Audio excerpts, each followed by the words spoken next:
हरिओम। खूब सारे आशीर्वाद सबको। आज एक बहुत बहुत प्यारा दृष्टांत है, स्टोरी है, मीनिंग से है कि पैसे से नहीं दिल से बड़े बनो। भगवान जी बोलते थे ना, शाहूकार तो अति छोटे दिल वाला होता है। कितने आप लोगों ने भी अनुभव करे होंगे ऐसे, और कई कितने महान होते हैं। एक बार एक बहुत महंगे रेस्टोरेंट में एक गरीब औरत जाती है। ये फॉरेन की कहानी है। और बाकी के अमीर लोग जो वहां बैठे हैं वो हंसते हैं। संस्कार ऐसे होंगे ना, नॉर्मली लोग होते ही ऐसे हैं। पति मर गया था काफी देर पहले से, सालों से। तो आज उसको लग रहा था मैं अपने को कहीं ले जाऊं जहां मैं थोड़ा चेंज हो जाऊं। तो वो जाती है रेस्टोरेंट में अपने को ही थोड़ा चेंज करने के लिए, वहां बैठ के कुछ खाऊं। पैसे तो उसके पास नहीं होते हैं, बहुत कम होते हैं। कोई वेटर भी उसके पास नहीं आ रहा है पूछने के लिए, क्योंकि लग रही है कि इसके पास कुछ होगा ही नहीं। आखिरकार एक वेटर उसके पास आता है और पूछता है बोलता है कि मेनू बताइए। उस औरत ने बोला, $50 में जितना खाना ला सकते हो ले आइए। पहले ही कोई वेटर उसके पास नहीं जा रहा था। ये जो आया तो वो बोलता, जी $80 के नीचे कोई खाना ही नहीं है। फिर बोलती, ठीक है, तुम एक गिलास पानी तो ला सकते हो। वो गया उसके लिए गिलास पानी लाने। सुनिए ध्यान से, कई बार हम लोग लंघ जाते हैं, हमारे सामने ऐसा हो रहा होता है, लेकिन कोई एक शख्स देख रहा था उसको, जो खूब पैसे वाला होगा।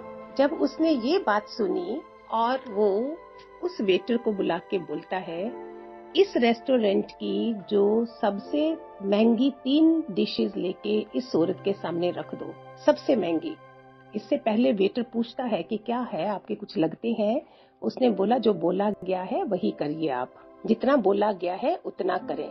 तो उस औरत ने 3 डिशेस जो लाई थी भरपूर पेट भर के खाई, और फिर उसके पास जो $50 थे वो उसने उसको टिप दे दी वेटर को। वो जो शख्स था, बाकी लोग सुन रहे हैं जो रेस्टोरेंट में बैठे हुए हैं, सारे देख रहे हैं जो उस पे हंस रहे थे। उनके पास भी बहुत पैसे थे। ये नहीं कि वो कोई गुरुओं वाला आदमी था। ये सेंस तो किसी किसी को गिफ्ट मिलता है ना, कईयों को अक्ल होती है कि मेरे पास पैसा है, शुक्र है आज का दिन मैं किसी को कोई खुशी दे सका। बाकी जो अमीर बैठे हुए थे, जब उन्होंने ये एक्शन देखा तो बिल्कुल चुप हो गए। कोई ऐसा होना भी चाहिए ना जिससे औरों के ऊपर भी असर पड़े और वो सीखें। बाद में जब वेटर ने दोबारा पूछा कि आपके कोई रिश्ते में है, क्या है जो आपने इतनी महंगी डिशेज इसको दिलवाई है, जबकि उसके पास कुछ भी नहीं है। वो शख्स जो उसको दे रहा था, जिसने डिशेस खिलाई थी, बोला, मेरे पास इतना पैसा होने का क्या फायदा अगर मैं किसी के चेहरे पे कोई मुस्कान ना दे सकूं, हेल्प ना कर सकूं। उस पैसे का मुझे क्या फायदा है।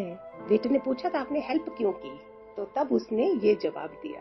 कभी गांव में जाओ तो देखो, आपने भी कभी नोट किया होगा, कैसे वो अचार पापड़ लेके ही तुम्हें कर देते हैं, खिला देते हैं, पंखा झूलते हैं। और सत्संग में हमने सुना था, कभी तुम्हारे घर कुछ नहीं हो, आलू देवता तो है ही है ना। आजकल तो वो टाइम चला गया जब भगवान जी ने बोला था। आजकल बनी बनाई सब्जियां मिलती हैं, कटी कटाई मिलती हैं, डबल डोर फ्रिज है हमारे घरों में। फिर कमी कहाँ है? कमी तंग दिलों की है। पैसे की भी नहीं है, पैसा भी है, दिल तंग है तो क्या करोगे। वो इंसान कितनी बीमारियों से भरा होता है जिसका दिल तंग होता है। उस घर में पैसे की कमी भी नहीं रहती। बोलते, जो खाते समय अगर कोई आता है, या कोई टाइम पे है ऐसा, अगर तुम्हारी समर्थता जो है, बोलते थे ना, गाड़ियां में, तुम्हारी गाड़ी में कोई बैठता है तो उसका शुक्राना करो कि वो उसने तुम्हें सेवा देने का मौका दिया। कोई बैठे ही नहीं तुम्हारी गाड़ी में। एक प्रॉवर्ब था, God will ask how many car you have. He will not ask how many cars you have. He'll ask how many people you made them comfortable in that. How many houses you have, he will not ask. He'll ask how many people you made them comfortable. जैसे भगवान जी बोलते थे, अकेले खाएगी तो चोर है। मिल मिलाना, राधा कृष्ण की तरह तो भगवान जी ने हमें प्यार सिखाया सारा। God is love, love is God. Hariom, Hariom, God bless.